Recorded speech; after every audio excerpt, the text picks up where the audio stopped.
बिटिया तेरा यही है धर्म।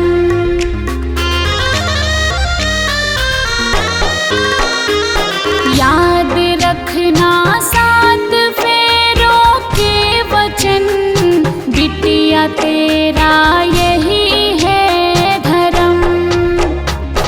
तू है सीता राम जी तेरे सजन, रहना संग संग सातों जन्म।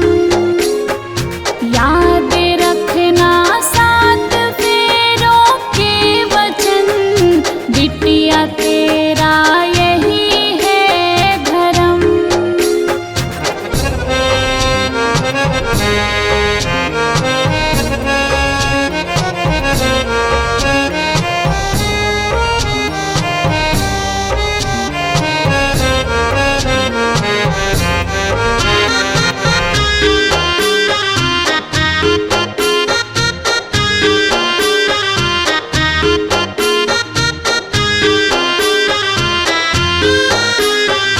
मान रखना मांग के सिंदूर का, चमक ना हो बिंदिया की कम।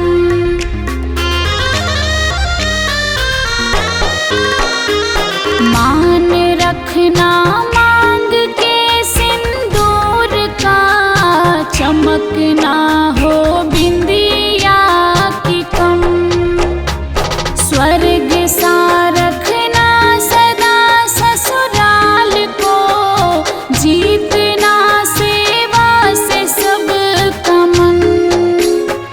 स्वर्ग सा रखना सदा ससुराल को, जीतना सेवा से सब का मन।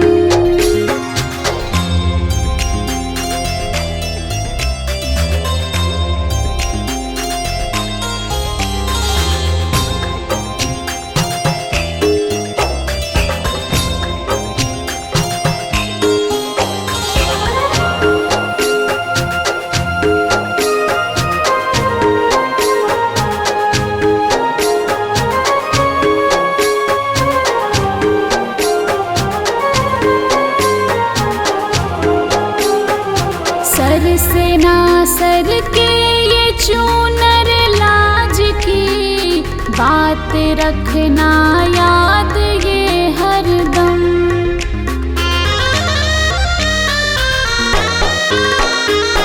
सर से ना सर के ये चूनर लाज की, बात रखना याद ये हरदम।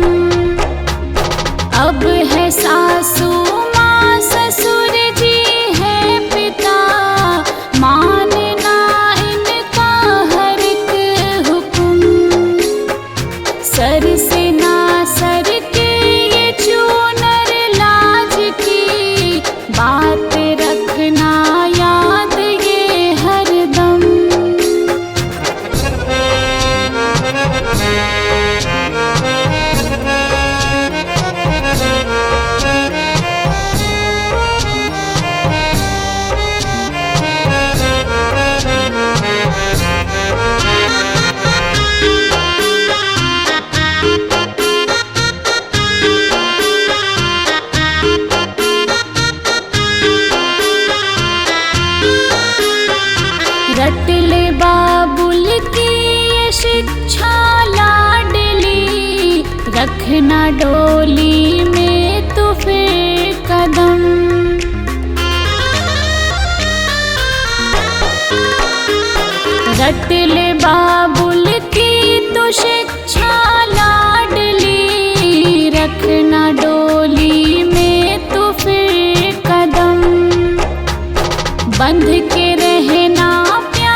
रखना सात फेरों के वचन, बिटिया तेरा यही है धर्म।